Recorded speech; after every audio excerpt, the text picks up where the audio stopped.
नमस्कार दोस्तों, Indian fish farming के इस यूट्यूब चैनल में आपका स्वागत है। तो कैसे हैं आप सब दोस्तों? आशा करते हैं आप सभी अच्छे होंगे। ये सितंबर का महीना ख़त्म हो रहा है।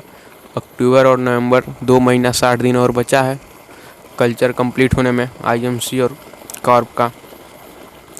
तो दोस्तों, ऐसे में जब मछलियों का ग्रोथ 500 प्लस हो जाता है, 600-700 ग्राम तक का उनका ग्रोथ हो जाता है, तो इस टाइम एक प्रॉब्लम आता है हमारे कल्चर में अमोनिया की। क्योंकि जब मछलियाँ बड़ी होती हैं तो दाना भी अधिक खाती हैं और वेस्टेज भी अधिक होता है तालाब में।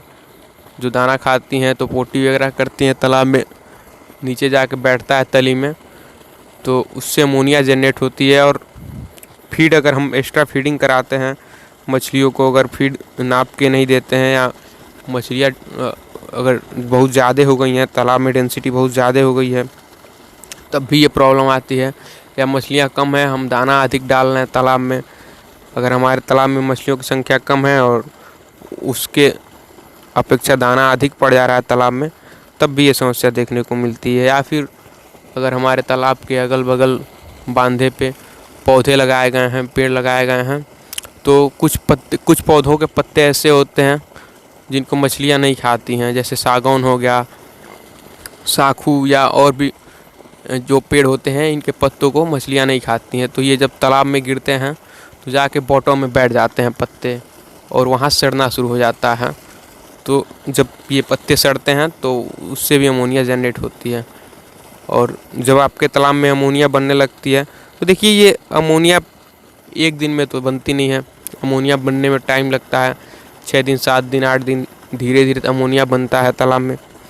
तो जो पुराने फार्मर हैं वो तो इस चीज़ से वाकिफ़, उनको पता है कि ऐसा होता है, तो वो कुछ हद तक कंट्रोल कर लेते हैं। लेकिन जो हमारे नए फार्मर हैं और हाई डेंसिटी पे फिश फार्मिंग कर रहे हैं, 1 साल से 2 साल से कर रहे हैं, तो उन्हें पहचानने में थोड़ा टाइम लग जाता है। तो उनसे हम यही कहना चाहेंगे कि आप अपने पानी को हफ्ते में 2 बार चेक करते रहें। और देखिए, मेनली जो होता है पानी की क्वालिटी, वो 3 चीज़ों को मेंटेन करना रहता है। पहला जो होता है वो डिजल्व ऑक्सीजन, जो घुलित ऑक्सीजन होता है जल में, वो। और दूसरा जो होता है वो होता है आपका पीएच, पानी का जो पीएच लेवल है वो। और तीसरा, और जो सबसे ज़रूरी होता है, वो होता है अमोनिया। बाकी तो और भी बहुत पैरामीटर्स होते हैं, लेकिन ये 3 इंपॉर्टेंट होते हैं। अगर इनमें कोई प्रॉब्लम आती है या कोई चेंजिंग करते हैं आप, तो नुकसान हो सकता है, बड़ा नुकसान हो सकता है। तो इन पानी के 3 पैरामीटर्स को चेक करते रहें, हमेशा चेक करते रहें। और कोशिश करें कि पानी में प्लैंटन की जो संख्या होती है, प्लैंटन का जो स्तर होता है, वो आप मेंटेन रखें।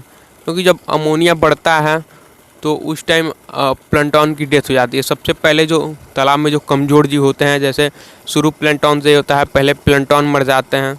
जब अमोनिया बनना शुरू होता है आपके तालाब में, तो सबसे पहले प्लैंटन मर जाते हैं। उसके बाद जो सबसे कमज़ोर मछलियाँ होती हैं, उसके बाद जो आपके तालाब में सबसे कमज़ोर मछलियाँ होती हैं, वो मरने लगती हैं। तो जब आपके तालाब में प्लैंटन मरते हैं तो उसी से पता चल जाता है कि आपके तालाब में कोई प्रॉब्लम आ रही है। क्योंकि जब प्लैंटन की डेथ होती है तो आपके तालाब का पानी ब्लैक होने लगता है, डार्क ब्लैक या ब्लैक होने लगता है, या ब्राउनी होने लगता है, नॉर्मली ग्रीन नहीं रहता है। तो उससे भी आपको पता चल सकता है कि आपके पानी का जो लेवल है, पीएच लेवल या ऑक्सीजन लेवल या अमोनिया लेवल, वो डैमेज हो रहा है। तो इससे भी आप पता कर सकते हैं बड़े आराम से। लेकिन किट रखें। किट जो होता है वो 100% आपको 100% सही जानकारी देता है, सटीक जानकारी देता है। तो हम यही राय देंगे कि किट रखा करें आप अपने फार्म पे। बहुत महंगा किट नहीं आता है, नॉर्मली यही 1000-1500 का किट आता है, तो उसको किट को रखा करें अपने तालाब पे। और दूसरी बात जो होती है मेडिसिन की, देखिए, मेडिसिन तो बहुत यूज़ नहीं करना चाहिए अपने पॉन्ड में, लेकिन इमरजेंसी के लिए मेडिसिन होना चाहिए। क्योंकि जब डेंसिटी अधिक है आपके तालाब में, मछलियाँ ज़्यादा हैं, तो अगर मिस्टेक थोड़ी सी भी हुई तो नुकसान बड़ा हो सकता है। तो इसलिए मेडिसिन अपने तालाब पे रखा करें। और मेनली जो मेडिसिन होता है, तो पहले तो आपके पास ऑक्सीजन टैबलेट होना चाहिए। अगर आप 2 या 3 एकड़ में फार्मिंग करते हैं तो आपके पास 2 या 3 पैक या 2-3 डब्बा ऑक्सीजन टैबलेट का होना चाहिए।